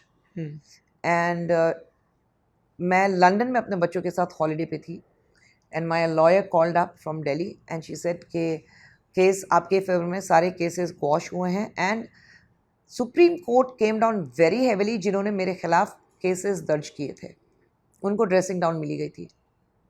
तो बहुत ही अच्छा जजमेंट मिला था। एंड पता नहीं क्यों जब से मैं साउथ में थी मेरी लीनिंग थोड़ी डीएमके की तरफ हमेशा रही है। क्यों? पता नहीं, I think I was fascinated with doctor Kalaignar. जब when you say doctor Kalaignar you mean Karunanidhi? Karunanidhi, yeah. तो पता नहीं उनका मिलने का ढंग, he was not pretentious, he was very open, he was approachable. आपको कोई तकलीफ़ हो, आप रात को 2 बजे उनके घर पे फ़ोन करो कि ये प्रॉब्लम है, तो कहते हैं कि अच्छा हम पूछ के बताएंगे। सुबह 4 बजे आपको पता है वो उठेंगे तो आपको कॉल आना ही है। तो I have interacted a lot with him. किस तरह की प्रॉब्लम साथ अप्रोच किया आपने उनको पहले? फिल्म के मतलब I was heading small screen producers council, television producers council की प्रेसिडेंट रही हूँ, जनरल सेक्रेटरी रही हूँ। तो हमें एम्प्लॉयज़ की तरफ से प्रॉब्लम आता है, फिल्म एम्प्लॉयज़ की तरफ से प्रॉब्लम आता है। तो उस वक्त काफ़ी प्रॉब्लम्स चल रहे थे, तो हमें ये था कि इंडस्ट्री अलग हो जाए तो we'll have a better position. तो उस सिलसिले में उनसे बातचीत होती थी। तो और आई स्टिल रिमेंबर कि एक बार रात को 11:30 के फेडरेशन ने कहा था कि अगले दिन से स्ट्राइक करने वाले हैं वो, अगर उनकी बातें नहीं मानी गई तो we didn't have a choice but we wanted the chief minister to intervene. तो हमने रात को 11:30 बजे उनको फ़ोन किया कि कल सुबह अगर शूटिंग बंद कराएंगे तो मेरे सारे प्रोड्यूसर्स बर्बाद हो जाएंगे, मतलब they will not be able to move forward, और करोड़ों का नुकसान हो जाएगा मेरे प्रोड्यूसर्स का, पूरी अपना घर वर गिरवी रख के ये प्रोडक्शन कर रहे हैं। तो 11:30 बजे हमने फ़ोन किया तो उन्होंने कहा कि उनके ऑफिस में, उनके घर पे, तो उन्होंने कहा कि आप हमें 15 मिनट का वक्त दीजिए, हम आपको वापस फ़ोन करते हैं। 15 मिनट में फ़ोन आया, CM came on the line, उन्होंने कहा कि 12:30 बजे तुम्हारी और फिल्म एम्प्लॉयज़ फेडरेशन की मीटिंग रखा है, तुम दोनों मेरे घर आ रहे हो। एंड वहाँ बैठ के जो बातचीत उन्होंने की, जिस तरह से प्रॉब्लम को सॉल्व किया, एंड उसके बाद भी जब मैंने देखा कि जिस तरह से वो बातें कर रहे हैं, जिस तरह से लोगों से मिलते हैं, और मैं भी जब उनको मिली हूँ, उनको कहीं भी देखा है मैंने, तो पता नहीं, I have always liked doctor Kalaignar. तो ज्वाइन करने के लिए आपने सीधे उन्हीं को बोला? हाँ, तो मैंने उनको फ़ोन किया कि मैं पॉलिटिकल पार्टी ज्वाइन करना चाहती हूँ। तो उन्होंने कहा ठीक है, तुम पॉलिटिकली पार्टी तो ज्वाइन करना चाहती हो, लेकिन जो भी पार्टी तुम ज्वाइन करो सोच समझ के करो। उन्होंने ये नहीं कहा कि तुम DMK में आ जाओ, ये बिल्कुल नहीं कहा उन्होंने कि यू कम टू DMK। उन्होंने कहा कि देखो तुम पार्टी ज्वाइन करती हो तो सोच समझ के करो, क्योंकि this is where the future is, and सोच समझ के एक नहीं बल्कि 10 बार 100 बार तुम सोचो और फिर पॉलिटिकल पार्टी ज्वाइन करो कि कौन सी पार्टी तुम्हें ज्वाइन करनी है, एंड उसके बाद में तुम डिसीजन लेना। तो मैंने कहा डिसीजन तो ले चुकी हूँ। एंड उस वक्त मैं जया TV पे काफ़ी काम कर रही थी। जया TV पे मेरा एक शो चलता था, that was the longest running AIADMK का AIDMK का चैनल जो था। तो एक सीरियल भी कर रही थी और I was hosting a show, तो which was who wants to be millionaire type का ही था वो उस वक्त। तो दोनों नंबर 1 पे चल रहे थे वो दोनों शोज़। तो उनको सबको यही था कि I am very close to Jayalalithaa and I am definitely going to lean towards AIDMK।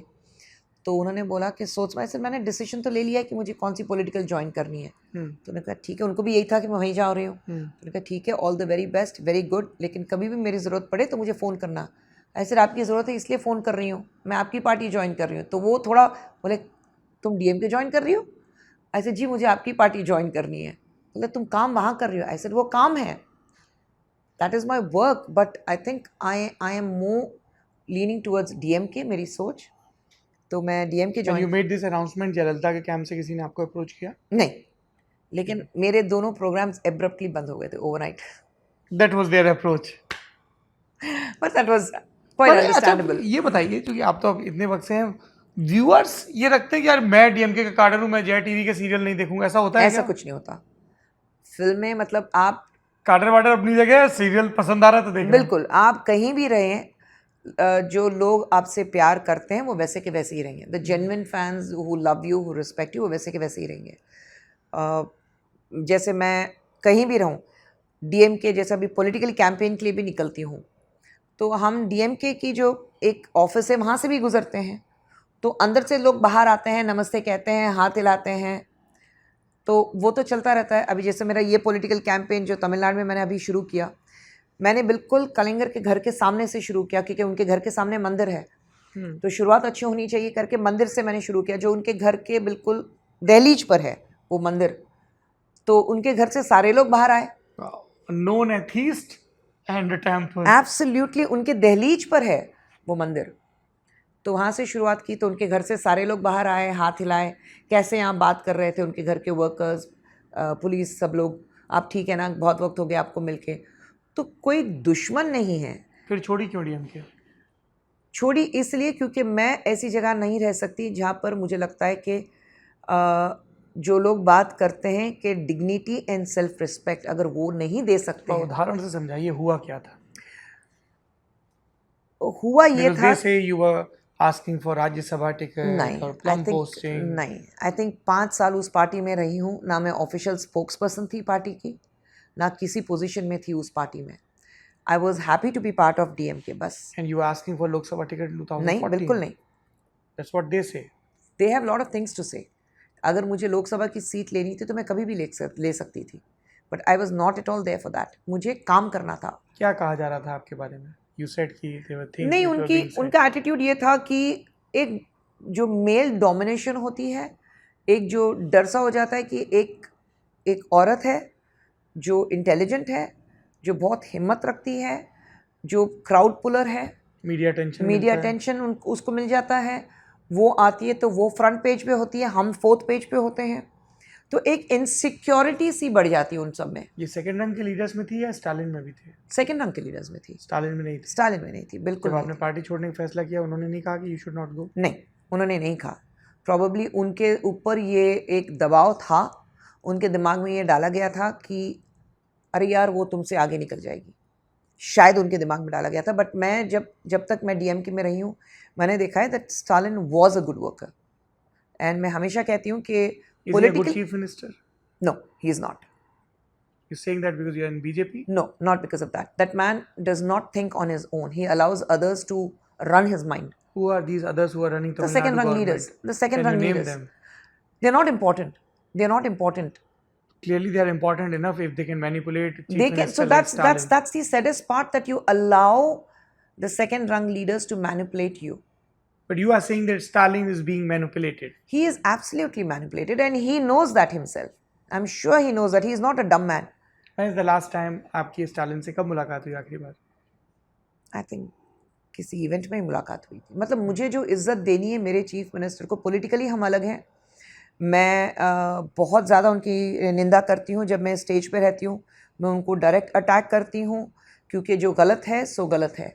लेकिन अगर मुझे मेरे स्टेट के चीफ मिनिस्टर को इज्जत देनी है तो मैं बिल्कुल दूंगी, क्योंकि वो मेरे भी मुख्यमंत्री हैं. बिल्कुल, चुनाव जीतने के बाद बस. पूरे राज्य के हैं. तो ये उनको नेता को भी याद रखना चाहिए, चाहे वो प्रधानमंत्री हो चाहे बिल्कुल मुख्यमंत्री हो, बिल्कुल. और नागरिकों को भी याद रखना चाहिए. तो मैं जब एक तमिलनाडु की सिटीजन से, एक यहाँ की नागरिक होने के नाते कहती हूँ कि मैं चाहे कितनी भी निंदा कर लूँ, लेकिन अगर कोई जनरल पब्लिक बाहर से उनके बारे में कुछ गलत कहता है तो I say that hold your horses.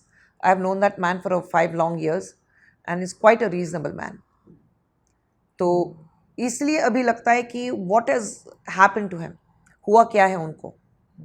तो I think the power, the position, उसको संभालना है. उसकी वजह से उनकी सोच बदली है, उनका सोचने का ढंग बदला है, उनका तरीका बदला है, पता नहीं. Because I haven't moved with him for a very very long time. दूर से मुलाकात होती है, नमस्ते बोलती हूँ, बस. फिर आप कांग्रेस चली गई? फिर मैंने कांग्रेस ज्वाइन किया. बीच में 6 महीने का गैप दिया, लेकिन कांग्रेस का हुआ ये कि आई थिंक सबसे बड़ी गलती जो मैंने की थी, किया? मैंने किसी को अप्रोच नहीं किया. वहाँ से आया था मुझे. किसने अप्रोच किया? डायरेक्टली दिल्ली से मुझे अप्रोच आया था. Please name. Mister Rahul Gandhi के ऑफिस से अप्रोच आया था. तो मुझे यही था कि हम जब बढ़ रहे थे, हम बच्चे थे, जो हमें हिस्ट्री सिखाई गई थी, जो हमें दिखाया गया था, जो सुनाया गया था, वो सिर्फ और सिर्फ घोड़े की आंख पर जो एक लगा देते हैं कि आप सिर्फ सीधा रास्ता देखोगे, ना दाएं देखोगे ना बाएं देखोगे. तो उस तरफ से सिखाया गया था. तो मेरी शायद सबसे बड़ी गलती ये हुई पॉलिटिकली कि मैंने कांग्रेस ज्वाइन की थी. सबसे बड़ी गलती. क्यों? कुछ नहीं हो रहा था वहाँ पे. आप पर्सनल गेन के लिए तो पॉलिटिकल पार्टी नहीं ज्वाइन कर रहे हो ना. आप पर्सनल गेन्स के लिए तो नहीं कर रहे हो कि यार एक बिजनेस तो नहीं कर रहे हो ना कि मैं पॉलिटिकल पार्टी में हूँ तो मैं करोड़ों में कमा लूँगी, इतना काफ़ी है मेरे लिए. When you have made money of your own, आपने पैसा, नाम, शोहरत सब अपना खुद कमा चुके हो, तो जब आप पॉलिटिकल पार्टी में ज्वाइन करते हो, पॉलिटिक्स में जाते हो, तो आप यही सोच के जाते हो कि आपको देश के लिए और लोगों के लिए कुछ करना है. जहाँ से आपको इतना प्यार मिला है, जहाँ से आपको इतनी इज्जत मिली है, जहाँ से आपको ये लगता है कि शायद मेरा फ्यूचर क्या होता मुझे पता नहीं, लेकिन उसी जगह से जब आपको इतना सब कुछ मिला है, so how do you give it back to them? You have to do something for the people, and politics is one place which gives you that platform to work for the people. And for that you thought that Congress is the right Congress platform. is the right party, but I was absolutely उनके wrong. Office ने क्या communicate किया था? नहीं, वहाँ से जो उस वक्त जो स्टेट ऑफ हेड थे मिस्टर EVK इलंगोवन, उनके थ्रू फिर मुझे बुलाया गया था. तो EVK इलंगोवन ने मुझे बुलाया, एंड फिर मैंने कहा कि चलो I have grown up with Congress in my mind. My entire family has been Congress people, voting for Congress all their lives, including me. तो मैंने सोचा चलो ठीक है, 6 महीना गैप दिया था तो कांग्रेस ज्वाइन कर लेते हैं. किससे मुलाकात हुई? डायरेक्ट राहुल जी से, राहुल जी एंड सोनिया जी से डायरेक्टली उनसे मुलाकात हुई थी. लेकिन ज्वाइन करके फिर कुछ दिनों में मुझे लगा कि नहीं, गलती हुई है. दो I was in the party, I was very defending my party. मैं स्पोक्स पर्सन थी, 5 साल पार्टी की स्पोक्स पर्सन रही मैं कांग्रेस की. राइट और रॉन्ग हमें पार्टी को सपोर्ट करना था. काफ़ी वक्त लगता था कि यार हम गलत कर रहे हैं. कब लगा गलत कर रहे हैं? सबसे पहले तो गलत उस वक्त लगा था जब क्रेडाई का एक स्कीम लेकर आए थे हमारे प्रधानमंत्री, नई पॉलिसी लेकर आए थे बिल्डर्स की. फिर जब नेशनल एजुकेशन पॉलिसी बनी थी तो मुझे लगा कि ये बिल्कुल सही रास्ते पर है. ट्रिपल तलाक. एंड मुझे लगा कि जिस तरह से हमने देखा कि देश बदल रहा था तो कहीं कहीं बीच में लगता था यार ये हिंदू मुस्लिम एक भेदभाव तो नहीं आ जाएगा जो हमारे दिमाग में डाल के रखा गया था. लेकिन जब आप हिस्ट्री देखते हो तो पता लगता है कि यार जब से प्रधानमंत्री नरेंद्र मोदी जी आए हैं, जब से भाजपा 2014 में आई है, तब से तो least number of communal riots हमने हिंदुस्तान में देखे. एंड यू ऑफ कोर्स हर एक कंट्री में, हर एक मुल्क में आपको कहीं ना कहीं रेसिज्म और ये कम्युनल प्रॉब्लम्स होते ही हैं. तो हिंदुस्तान कोई ऐसी जगह नहीं है कि जहाँ पर नहीं होना चाहिए. होते हैं और ये क्रिएट किए जाते हैं. तो जब मुझे दो I agreed with Indian national education policy, but I had to defend my party कि बिल्कुल गलत है. पार्टी फोरम पे आपने ये बात कही इंटरनली कि इंटरनली में I do कही not थी. agree in fact with at one point I said that I welcome national education policy as a parent. तो आई वाज पुल्ड अप कि आप कैसे नेशनल स्पोक्स पर्सन होकर आप कैसे उसको कर सकते हो. pulled up by whom? The head office. Rahul Gandhi directly बात नहीं करेंगे. कौन बात करता है? वहाँ पे जो आपके लीडर्स की जो बात कहते हैं, जो आपके मीडिया हेड उस वक्त थे, रणदीप सुरजेवाला जी थे या बाकी जो लीडर्स आपके हैं वहाँ पर. तो यहाँ से DMK, because they were in alliance, तो डीएमके के लीडर्स आ जाएंगे, अरे आपने कैसे सपोर्ट कर लिया national education policy. I said as a parent I feel that's a right policy to take my children forward. As a mother I feel कि ये पॉलिसी होनी चाहिए. फिर आपने कांग्रेस छोड़ने का फैसला किया? जी, कांग्रेस छोड़ने का फैसला इसलिए लिया क्योंकि कुछ नहीं हो रहा था कांग्रेस में. एंड वहाँ पर सबसे बड़े प्रॉब्लम जो है वो राहुल गांधी खुद हैं. क्योंकि राहुल गांधी अपनी सोच किसी और पे डाल देते हैं. वो चाहते हैं कि उनके लिए कोई और सोचे, उनके लिए कोई और बात करे. मैं राजा बना रहूँगा लेकिन मैं कोई डिसीजन नहीं लूँगा. उस ज़माने में ये कहा जाता था कि राजा वो होता है जो भेष बदल के लोगों के बीच जाता है जानने के लिए कि मेरे राज्य में मेरे लोगों को सब चीज़ मिल रही है, नहीं मिल रही, कोई तकलीफ तो नहीं है. भेष बदल के जाता था. यहाँ पर तुम्हारी आंखों के सामने तुम देख रहे हो कि सब गलत हो रहा है, लेकिन फिर भी तुम आराम से बैठे हो कि नहीं यार मेरे लिए दूसरे हैं, वो लोग बात करेंगे, मैं नहीं बात करूँगा. तो I think he is a very reluctant politician. Rahul Gandhi में ये बिल्कुल नहीं है कि I want to lead the country. He is a very very reluctant politician. तो जब आपने कांग्रेस छोड़ने का फैसला किया, किसी ने रीच आउट किया कि आप क्यों जा रहे हो? हाँ, जैसे ही न्यूज़ आई कि मैं कांग्रेस छोड़ के बीजेपी ज्वाइन कर रही हूँ, कॉल आ गए. रात भर कॉल आ गए. किसके? दोस्त हैं कांग्रेस में कि कुछ लोगों ने कहा कि आपने हिम्मत दिखाई है कि आप जा रहे हो छोड़ के. हमारा ये कि हम छोड़ के नहीं जा सकते, हम यहीं पर हैं. वैसे भी कॉल्स थे. कुछ कॉल्स थे जिन्होंने कहा कि आप ज्वाइन करोगे और कुछ ही दिनों में वापस आ जाओगे क्योंकि you will not be able to gel with their ideology. Then किसी ने कहा कि आप बिल्कुल गलत कर रहे हो, आप ओवरनाइट आइडियोलॉजी. मैंने कहा आइडियोलॉजी क्या है भैया? आइडियोलॉजी कांग्रेस या बीजेपी की आइडियोलॉजी नहीं है. आइडियोलॉजी है कि आपका देश बढ़ रहा है या नहीं बढ़ रहा है. आपकी आइडियोलॉजी आपके देश के तहत, आपके मुल्क के तहत सिर्फ उतनी ही होगी.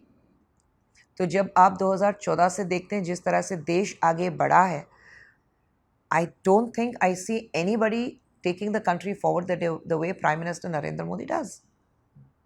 किसको अप्रोच किया आपने बीजेपी में ज्वाइन करने के लिए? नहीं, मुझे वहाँ से अप्रोच आया। हमारे जो उस वक्त एल मुरुगन लीडर थे, स्टेट प्रेसिडेंट थे, जी। वो काफ़ी दिन से मेरे से बात कर रहे थे। तो मैं नई कह रही थी उनसे, क्योंकि जब मैंने डिसीजन लिया था कि मुझे पार्टी छोड़नी है, तो काफ़ी दिन तक, लगभग 6 महीने तक मैं किसी पार्टी एक्टिविटीज़ में इन्वॉल्व नहीं थी। ना किसी मीटिंग्स में जा रही थी, ना किसी डिबेट्स में जा रही थी। तो I said I just don't want to be part of it because I don't like the way the party is functioning. जब राहुल गांधी ने प्रेसिडेंटशिप छोड़ी, कि उन्होंने कहा कि वो कांग्रेस के प्रेसिडेंट नहीं रहना चाहते हैं, तो एक इंटरनल मीटिंग हुई थी। तो उसमें सबसे पूछा गया था कि ठीक है, राहुल गांधी नहीं रहना चाहते तो अगला कांग्रेस प्रेसिडेंट कौन होना चाहिए। तो मुझे लगा बहुत ही जेन्युइनिटी के साथ पूछ रहे हैं कि अगला प्रेसिडेंट कौन होना चाहिए। तो मैंने कहा ज्योतिरादित्य सिंधिया होना चाहिए, क्योंकि वो जिस तरह से वो इंसान बोलते हैं, क्योंकि हम कहते हैं कि प्रधानमंत्री का सबसे बड़ा प्लस जो है his skill, the way he speaks, his oratory skills. तो मैंने कहा ये इंसान जो है लैंग्वेज हिंदी और इंग्लिश दोनों, जिस तरह से स्टेज पे बात करता है, जिस तरह से पब्लिक के साथ जुड़ा है, जिस तरह से लोग इसको बहुत बेहद प्यार देते हैं, तो आई थिंक अगला बेस्ट लीडर कांग्रेस का ज्योतिरादित्य सिंधिया होगा। ये आपने मीटिंग में बोल दिया? और बोल तो दिया, फिर बाकी लोगों ने मुझे मेरी तरफ देखा, बोला वेरी गुड, खाना जूते, बोल के निकल गए। मैंने कहा अरे कमाल है। Then I was literally pulled up. फिर आप नहीं बोल सकते हो कि कोई और बनेगा। यू हैव टू से पार्टी जो लोग पार्टी चलाते हैं वहां पर। राहुल गांधी पार्टी नहीं कौन चलाते। चला रहा है पार्टी? राहुल गांधी के इर्द गिर्द जो लोग थे, नाम अभी तो बता दीजिए। नहीं, जरूरी नहीं है वो सब, मतलब अरे वो दर्शक हैं, नागरिक हैं। दर्शक जानता है, ये नहीं जानते। पब्लिक सब जानती है। जब आप लोग पब्लिक को बताओगे तब जानेंगे ना। ये पब्लिक सब जानती है, पब्लिक क्योंकि कोई बताता है पब्लिक को। नहीं, पब्लिक सब जानती है। मैं कह रही हूँ जो राहुल गांधी के इर्द गिर्द है, इर्द गिर्द जो है, तो सब पब्लिक जानती है। तो ये था कि आप केसी वेणुगोपाल का नाम नहीं लेना चाहती? मैं किसी का नाम नहीं लेना चाहती हूँ। तो उन्होंने कहा कि आप नहीं कह सकते हो कि राहुल गांधी के अलावा कोई और होना चाहिए, आपको कहना चाहिए कि राहुल बाबा ही प्रेसिडेंट बने। मैंने कहा मैं क्यों कहूँगी, वो नहीं बनना चाहते हैं। मुझे लगा बहुत ही एक ओपननेस के साथ एक बहुत ही जेन्युइन मीटिंग है ये, तो मैं जहाँ अपने पर आइडियाज रख सकता हूँ। हाँ, तो एंड आपने पूछा कि कौन अगला होना चाहिए, तो मैं पार्टी की तरह सोच रही हूँ कि the next president should be Jyotiraditya Scindia to take the party forward.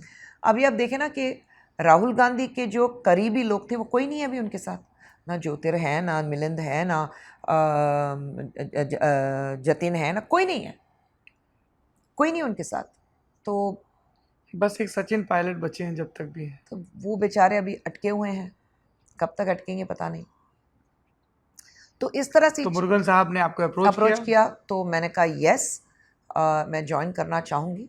And फिर इमीडिएटली बात हुई, तो नड्डा जी से बात हुई, इमीडिएटली दिल्ली गई और मैंने पार्टी ज्वाइन की। प्रधानमंत्री नरेंद्र मोदी से पहली बार कब मिली आप?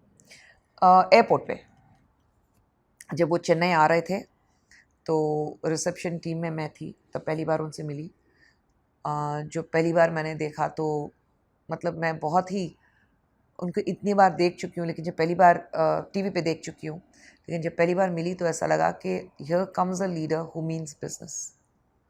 उनका बॉडी लैंग्वेज, हर होमवर्क, जो लोग उनको रिसीव करने के लिए एयरपोर्ट पे थे, सभी का नाम, सभी की हिस्ट्री, वो बिल्कुल क्लियर थे कि कौन क्या कर रहा है, कौन कहाँ है, क्या बात कर रहा है, किसका क्या नाम है। कब आपको कम्युनिकेट किया गया कि आप 2021 के असेंबली इलेक्शंस में 1000 लाइट्स कॉन्स्टिट्यूंसी से चुनाव लड़ेंगे?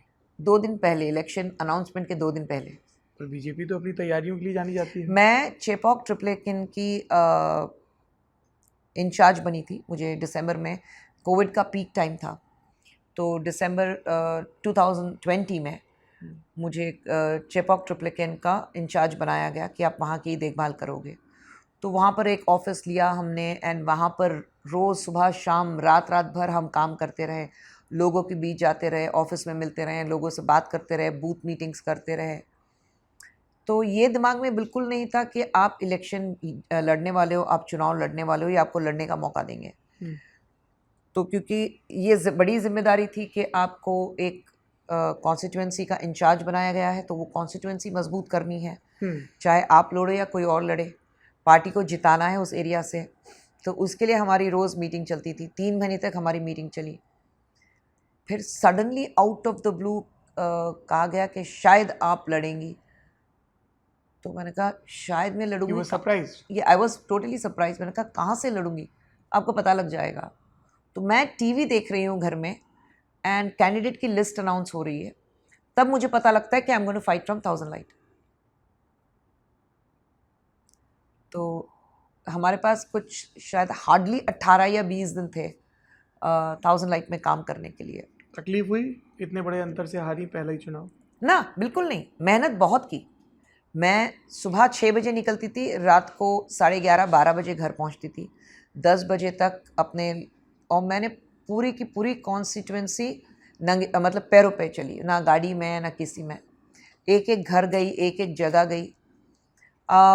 मेरा ये था कि दैट कॉन्स्टिट्यूंसी वो डीएमके का फोर्ट है, किला है डीएमके का, लेकिन वहाँ पर भी अगर मैं लगभग 40,000 वोट लेती हूँ, मतलब आई वर्क हार्ड। तो जब मैं हारी तो सबसे पहला कॉल मुझे नड्डा जी का आया, उन्होंने कहा कि आप ये बिल्कुल फिक्र ना करें कि आप हारी हैं, लगभग 40,000 वोट लेकर आई हैं, बहुत ही अच्छा काम किया है आपने, हम बहुत खुश हैं, आप अपना काम करते रहिए। लोकसभा नहीं लड़ी? नहीं, मैं नहीं लड़ी, why? Because nobody asked me to do it. ना मैंने मांगा ना उन्होंने दिया। तो आई थिंक जहाँ तक पार्टी का सवाल है, वो जानते हैं कि कौन कहाँ खड़ा होना चाहिए, इस वक्त कहाँ पर किसको किसकी ज़रूरत है। कई लोगों ने कहा कि आपके हेल्थ इश्यूज भी चल रहे हैं। नहीं, हेल्थ इश्यूज़ तो अभी मैंने जब कैंपेन शुरू किया, मुझे टेल बोन का प्रॉब्लम है। पिछले 5 साल से मैं टेल बोन इंजरी को लेके चल रही हूँ, लेकिन अभी ये हुआ है कि वो टेल बोन इंजरी काफ़ी लोग समझते नहीं, कहते हैं कि अरे यार आराम से तो चल रही है। वो टेल बोन इंजरी को रीढ़ की हड्डी की इंजरी समझ लेते हैं। और लोगों को ये समझ में नहीं आता है कि टेल बोन की इंजरी जो है वो बिल्कुल अलग किस्म की इंजरी होती है। जैसे अभी आप बैठी हैं तो आप सीधे बैठेंगी तो तकलीफ मैं होगी। अभी इसी पोजीशन में, अगर आप देखें तो इतनी देर से मैं एक ही पोजीशन में बैठी हूँ, मैं हिली नहीं हूँ, हाँ, टेक भी नहीं लगाई आपने? बिल्कुल नहीं, क्योंकि मैं पीछे नहीं जा सकती हूँ, मैं आगे बैठ सकती हूँ। और अभी मुझे तकलीफ़ हो रही है, तो जब मैं उठूँगी तो आप देखोगे कि किस तरह से मैं दर्द में उठूँगी। आखिरी सवाल, कई लोगों ने कहा कि बीजेपी के जो मौजूदा प्रेसिडेंट हैं, पूर्व आईपीएस अधिकारी अन्नामलाई, जो कोयम्बटूर से इलेक्शन भी लड़ रहे हैं, उनकी वर्किंग स्टाइल से बीजेपी के ओल्ड गार्ड को थोड़ी सी problem. He is aggressive, in your face, wonderful orator, और कई लोगों ने कहा कि इसी की वजह से बीजेपी के लिए इतने इनरोड्स बन रहे हैं। तो ये 2 अलग अलग वर्जन मैं सुन के आया हूँ, what do you think? I think Annamalai is the best thing that has happened to BJP in Tamil Nadu, क्योंकि yes he is aggressive, yes he is in your face, yes at times he might sound arrogant, but I think that's his quality which works with the people. And जब भी कोई नया आता है, पुराने school को, उनकी पुरानी स्टाइल को बदलना चाहता है, जो आपकी, जैसे हम नया एजुकेशन पॉलिसी लेकर आए थे, तो यहाँ पे जिस तरह से पॉलिटिक्स चलती है उसको डिफरेंट अलग ढंग से पॉलिटिक्स चलानी है। जवाब ईंट का जवाब पत्थर से देना है तो एग्रेसिव होना ही तो पड़ेगा। एग्रेसिव होना ही पड़ेगा। एंड मैं तो कहूँगी कि आज जब आप कहते हैं तमिलनाडु में भाजपा चौथी 5वीं पेज पे एक छोटे से कॉलम में भाजपा के बारे में लिखा जाता था, आज डीएमके एआईडीएमके दोनों यहाँ की जो द्राविडियन पार्टीज़ हैं वो भाजपा को एक अपोजिशन पार्टी के तहत मानती है। वेट करते हैं कि यार आज सुबह ये इंसान क्या बोलेगा, उसको कैसे हम टैकल करने वाले हैं। बीजेपी सीनियर पार्टनर हो गई अपने अलायंस में 22-23 सीटों के साथ। बिल्कुल।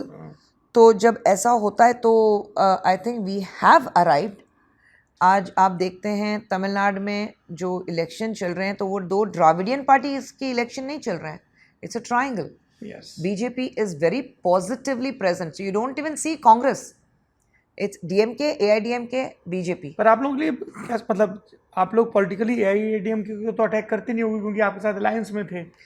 solely focusing on DMK? I think it's not about being just a focus on DMK. DMK इसलिए ज़्यादा हो जाता है कि पिछले 3 सालों में आपने क्या किया है, that's a current thing. What have you done in the last 3 years? में हैं तो आप अकाउंटेबल हैं। बिल्कुल, आप पावर में हैं तो आप अकाउंटेबल हो, तो आप बताओ ना। पर डीएमके वाले भी पलट के यही पूछ रहे हैं कि कौन सा मॉडल लाना चाहते हैं, तमिलनाडु तो ऑलरेडी इतना डेवलप्ड है, इतना। मैं तो कहती हूँ बिल्कुल डेवलप्ड है। 11,000 किलोग्राम का ड्रग मेनेस हमने यहाँ पर पिछले 3 साल में पकड़ा गया है, 11,000 किलो सब्सटेंस ओके यहाँ से पकड़ा गया है, उसमें हम सबसे आगे हैं। हाईएस्ट बोरोवर तमिलनाडु है विथ 8.6 लाख करोड़, तो उसमें नंबर 1 है। आपका लॉ एंड ऑर्डर 0 पे है, उसमें हम नंबर 1 है। आप देखें अनएम्प्लॉयमेंट, उसमें हम नंबर 1 है। अभी तक इतनी टीचर्स की सीट्स जो अभी तक फिलअप नहीं हुई हैं, उसमें हम नंबर 1 है। Scams, Tamil Nadu is number 1। आपका आपके जो क्वारीज हैं, सैंड क्वारीज हैं, उसमें स्मगलिंग होती है, दैट इज़ नंबर 1। तो आप नंबर 1 बताते हो, कहाँ नंबर 1 बताते हो? आप कहते हो पिछले 3 सालों में आपने 3,60,000 करोड़ आपने लोन लिया है, आपने बोरो किया था, और आप कहते हो कि अभी तक बस नहीं हुआ है, आई नीड 1.43 lakhs मोर। 1.43 लाख करोड़ का आप और बोरो करना चाहते हो, और जब एक बरसात होती है आप कहते हो 4,000 करोड़ हमने इंफ्रास्ट्रक्चर पे ख़त्म किया कि बरसात आएगी तो ये ऐसे यूं क्लियर हम कर देंगे, कहीं भी पानी, हाँ, तो हम कहीं भी फ्लड्स नहीं होने वाले हैं। एक बरसात होती है and the entire city is flooded. हम थम चुके हैं कि आगे क्या करें पता नहीं, तो हम पूछते हैं कि 4,000 करोड़ आपने कहाँ खर्च किए? जब आप कहते हो कि हमें जो फंड रिलीफ मिलना चाहिए वो नहीं मिला है, 30,000 करोड़ जो मिलना चाहिए नहीं मिला है, सिर्फ 6,000 करोड़ मिले हैं। हम कहते हैं बाकी पैसा हम आपको देने के लिए तैयार हैं। आपने वो जो 6,000 5,900 करोड़ जो आपने लिए हैं वो कहाँ खर्च किए हैं, वो हमें खाली एक बता दे, ऑडिट रिपोर्ट दे दें। ऑडिट रिपोर्ट दे दो, बाकी पैसे ले जाओ। तो आप कहते हो कि निर्मला सीतारामन जो हमारे फिनेंस मिनिस्टर हैं, आपके चीफ मिनिस्टर, कहते हैं कि आप तो मारवाड़ी की तरह हमसे हिसाब मांगते हो, तो ये तो बात नहीं हुई ना। तो ये बताइए, बड़ा मुश्किल रहता होगा जब आप डीएमके में थी तब एआईएडीएमके को पॉलिटिकली अटैक कर रही हैं, कांग्रेस में थी तो 4-5 साल आपने बीजेपी को अटैक किया, अभी आप बीजेपी में हैं तो उसको डिफेंड कर रही हैं। नहीं, ऐसा नहीं होता। आई थिंक जहाँ बात सही होती है वो सही होती है, जो अभी गलत आपने कहा ना जब आप पार्टी में होते हैं तब गलत को भी सही कहना पड़ता है उस वक्त, इसलिए तो छोड़ा ना, इसलिए तो वापस निकली ना। अब बीजेपी में रहेंगी? मैं बिल्कुल बीजेपी में हूँ, क्योंकि भले ही टिकट ना मिले। टिकट के बारे में तो कोई भी, चाहे वो कांग्रेस हो या डीएमके हो, मैंने ये कभी नहीं सोचा कि मुझे टिकट मिलेगी मैं आगे बढ़ूंगी। पैसा, नाम, शोहरत सब कुछ कमा चुकी हूँ, तो ये नहीं है कि पार्टी में आके किसी पॉलिटिकल पार्टी से अपने आप को एफिलिएट करने की वजह से मेरा नाम बढ़ेगा या मुझे शोहरत मिलेगी या फ्रंट पेज न्यूज़ होगी, या इस पार्टी में रहूँगी तो मुझे पैसा कमाने का मौका मिल जाएगा, या वहाँ रहूँगी तो कुछ और मेरा नाम हो जाएगा। नहीं, हम देश को चलाने के लिए आए हैं। तो देश को चलाने के लिए जो हमें एक, आज इतने सालों बाद जब हम एक प्रधानमंत्री, आप देखिए खाली एक सीधी सी बात, कांग्रेस जब तक पावर में थी, हर एक पॉलिसी, हर एक प्रोग्राम, हर एक बिल्डिंग आप देखिए गांधी परिवार के साथ जुड़ी हुई है जी। राजीव गांधी, इंदिरा गांधी, जवाहरलाल नेहरू, हर पॉलिसी। लेकिन आज आप देखिए गवर्नमेंट की, सेंट्रल गवर्नमेंट की हर एक पॉलिसी सिर्फ प्रधानमंत्री योजना, क्योंकि प्रधानमंत्री कहते हैं आज मैं प्रधानमंत्री हूँ, कल मैं प्रधानमंत्री नहीं रहूँगा, योजना तो चलनी है आगे जी। तो हर एक चीज़ प्रधानमंत्री, कोई भी नरेंद्र मोदी योजना, नरेंद्र मोदी पॉलिसी, नरेंद्र मोदी के नाम से कुछ नहीं है। इट्स प्रधानमंत्री योजना, प्रधानमंत्री जल योजना, प्रधानमंत्री धन योजना, प्रधानमंत्री सब चीज़ है आपकी। So nothing is about the name, it is about the prime minister of India. कल को कोई भी प्राइम मिनिस्टर आए, हमारी पॉलिसीज़ आगे बढ़ती रहनी चाहिए, बस उतना काफ़ी है। And that is the right way of thinking. आज हमारे प्रधानमंत्री कहते हैं कि आज के बारे में मैं नहीं सोचता हूँ, 2044 के बारे में सोचता हूँ, 47 के बारे में सोचता हूँ कि जब हम 100 साल सेलिब्रेट करेंगे हमारे हिंदुस्तान के, तो हम कहाँ होंगे। जो विकसित भारत का सपना है वो हम पूरा करेंगे। कैसा होता है ये, I am running short of time but I have to ask this कि जो भी स्पोक्स पर्सन है या जिनको पार्टी, एक तो आंकड़े बहुत याद रखने पड़ते होंगे, इस स्कीम में इतना आया, इतना आया, इतना आया। बिल्कुल नहीं। फिर मेहनत तो लगती है नंबर याद रखने में। नहीं, जब आप सचमुच काम करते हैं, नहीं काम करते हैं, फिर भी आंकड़े तो तब भी याद रखने पड़ेंगे। It's a number, you have to remember it, because you learn, you read everything. So वो तो नॉर्मली लिटरेचर भी आता है ऊपर से? नहीं, बिल्कुल नहीं आता। खुद से हर प्रवक्ता अपने नोट्स अलग तैयार करता है? बिल्कुल, हर प्रवक्ता अपने नोट्स तैयार करता है। इंटरेस्टिंग। ऑन दैट नोट हम ये बातचीत रोक रहे हैं। आप जमघट तो ये नहीं है, लेकिन जमघट जैसी बातचीत हो गई। सोचा था 10-15 मिनट बात करेंगे पर लंबी खिंच गई। आपने खुशबू सुंदर के बहुत अलग अलग पक्ष सुने। आपकी इस बातचीत के बारे में क्या राय है ज़रूर बताइए कमेंट बॉक्स में। आप अपनी सेहत का खूब ख्याल रखिए जी। और कई ज़रूरी बातें हुई। पॉलिटिशियन के तौर पे और बातें हो सकती थी और सवाल जवाब हो सकते थे, पर वो फिर कभी। लेकिन एक लड़की के तौर पे, एक स्ट्रगलर के तौर पे, एक सिनेमा आर्टिस्ट के तौर पे, या एनजीओज़ में जो आप काम कर रही हैं उसके तौर पे आपने जो बताया वो बहुत ज़रूरी है। इसलिए बहुत शुक्रिया, आपने अपने थॉट शेयर किए और आई एम श्योर नज़मा जी को अपनी बेटी पे बहुत फ़ख्र होगा। बिल्कुल। और अवंतिका और छोटी वाली का क्या नाम है? आनंदिता। आनंदिता। अवंतिका और आनंदिता को अपनी मम्मी पे बहुत फ़र्क होगा। What do they call you? माँ, अम्मा? अम्मा। अम्मा। वो शुरू से था, नो मम्मी पापा। हाँ, अम्मा में थोड़ा सा देसीपन आता है, वजन आता है। So I'm अम्मा, dad is अप्पा। अम्मा एंड अप्पा। अम्मा एंड अप्पा, that's it। चलिए, संवाद चलता रहेगा। आप देखते रहिए लल्लन टॉप।